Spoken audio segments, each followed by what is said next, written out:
This tutorial demonstrates how to use the Digi-Art Quicktol Action Pack that can be found on my website, freddyart.com. A lot of Photoshop users that I know, even ones who have been using Photoshop for years, avoid using actions either because they don't know what they are or they are intimidated by how to make them.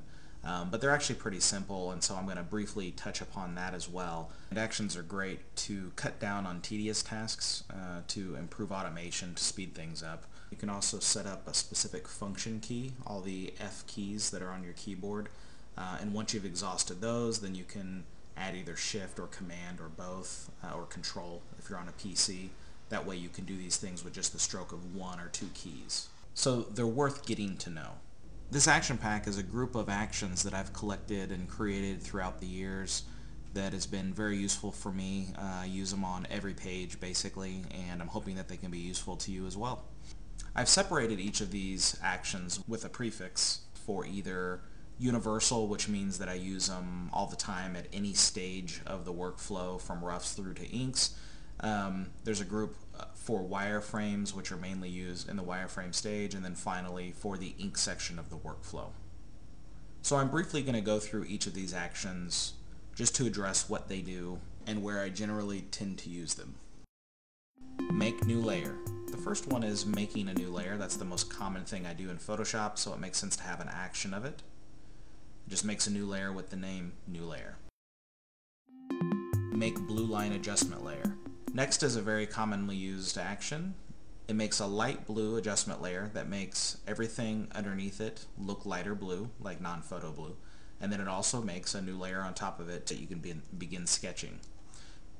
This is basically good for whenever you're working on roughs and then you want to tighten them up for, breakdowns or wireframes or something. And as you progress in levels of detail of your sketch, you can stack additional light blue adjustment layers on top of the last one. As you see, it makes the line art progressively lighter and lighter underneath it the further down on the layers that you go. Make non-photo blue for print layer. The next action is very similar to the light blue adjustment layer, but this one is intended for print, either at like a FedEx Kinko's type place or on my home printer, which is an Epson Stylus 1280. Printer settings might differ, but it should give you a very light looking blue that you can then sketch on top of or finish right on top of after you've printed it out on your artboard. This is essential to the hybrid pencil and hybrid ink workflows. Resize and save for web as a Jpeg. The next action will flatten, resize, and then save out a copy of the image that you're working on so that you can email it for approval or that sort of thing. So it will go to your save for web and devices. It already has the Jpeg, the quality, and that sort of thing already set up in it. Then once you hit save, you can pick what folder you want it to be saved in. The file that you had open has been untouched by this. It just saved out a copy as a Jpeg with compression settings intact. Beef up line weight. The next action will beef up line weight. So let's say, for example, I wanted this Wonder Woman to be shrunk down to be the same size as Black Lightning in the background. After I do that, so hopefully you can see this, her line work is a little bit thinner than his is. It might be hard to tell in this video.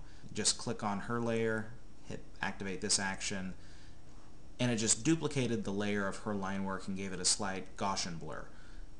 Whenever I zoom in, the line work is much more similar. And you can stack these on top of each other, these layers, keep duplicating. You can see her line work gets thicker and thicker and thicker. You just have to use your own discretion on how thick you want to make this, but it's a very useful action. Thin out line weight with a JavaScript. The next action does the opposite of that. If instead I wanted to make Black Lightning the same height as Wonder Woman, I'm actually increasing his size. You can see that he's much more fuzzy than she is. Anti-aliasing has made his line work look just more blown up.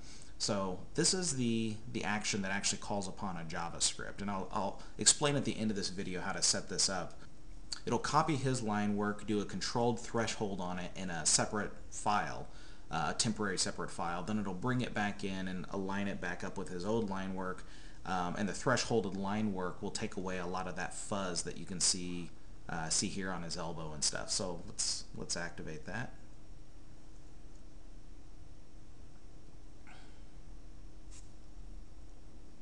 Okay, and as you can see, it brings in that new crisp line work on top of the old fuzzy line work, just to make sure that you have the registration correct, and then you can delete the old stuff out. But now this new line work is much closer or more similar to Wonder Woman's line work. Eliminate white pixels. The next action will eliminate white pixels, leaving just black pixels on a transparent background for your layer. So for example, back whenever I worked on Robin, I would oftentimes draw his figure on a layer, and then above that I would make his pouches and parts of his belt, and you can see the stitching along the center of his chest here. I would create those using white pixels using the next action. That would then block out that lower stuff just so I didn't have to erase. But white pixels add up. It can lead to a larger file size, or you can use this same action if you're about to color something to get just black line work with no white pixels on a transparent layer by activating this action.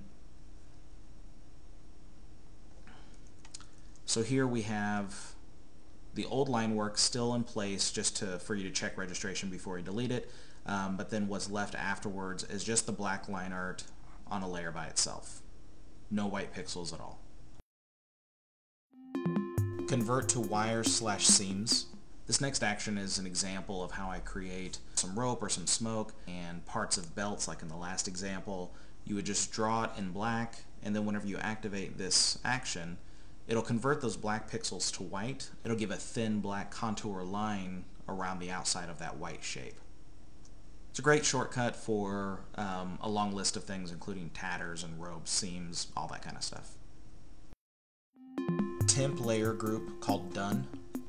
The next action I use quite a bit whenever I'm drawing a scene with a lot of characters in it, and I need to keep track of who I've already drawn and who I still need to draw.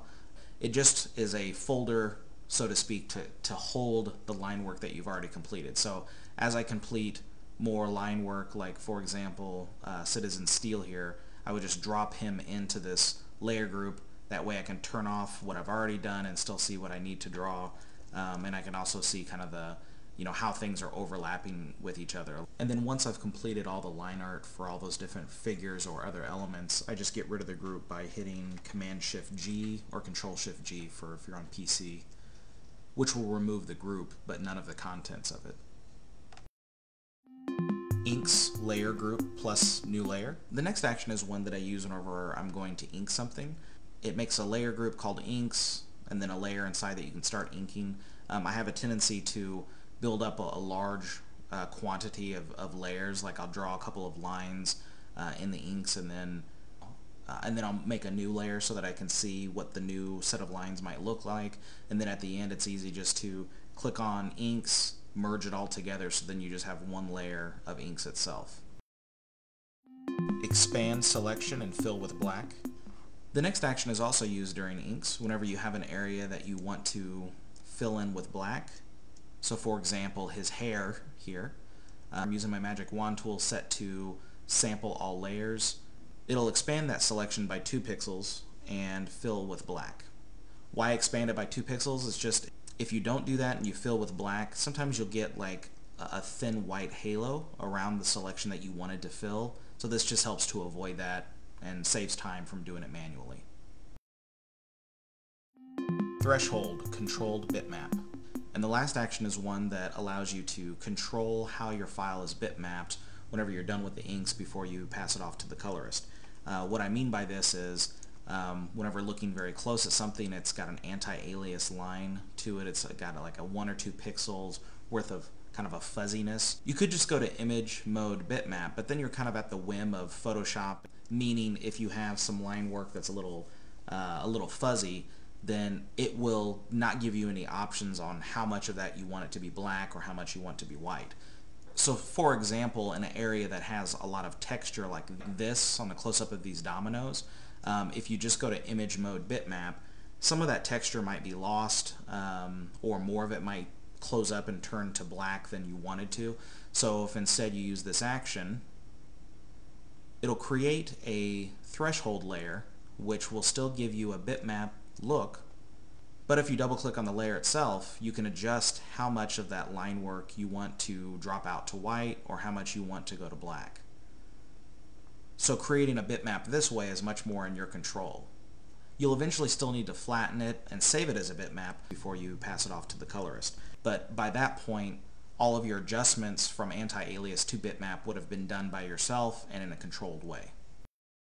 Okay, let's talk about install instructions. We'll just go to your Actions palette, click on the little sidebar menu, go to Load Actions, then find the Digi-Art Quicktol Actions Pack, and hit Load.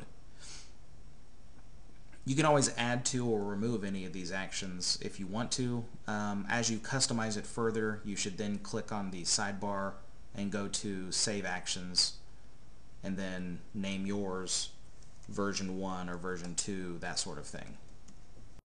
And lastly, let's look at how you record the Java component of the Thinout line work action. And this is the one part that you'll have to interact with an action, but hopefully it'll break the ice. That way you'll know in the future it's really easy to make actions. So what we want to do is make sure that the Digi-Art Quicktol line art reduce JavaScript is already in your scripts folder, just like any other Digi-Art Quicktol JavaScript tool. And so make sure you have a file open with some line work on its own layer that you're ready to do this. You don't have to save it or anything. This will just be a test file just to fulfill the action recording the JavaScript part of it. Then back in Photoshop, you want to go to the Thinout line weight action. Click on the first step in the action that's already been established there. Go to the bottom of your Actions palette and click on the Begin Record button. And now anything you do here will be recorded as a part of this action. But this is all you'll need to do.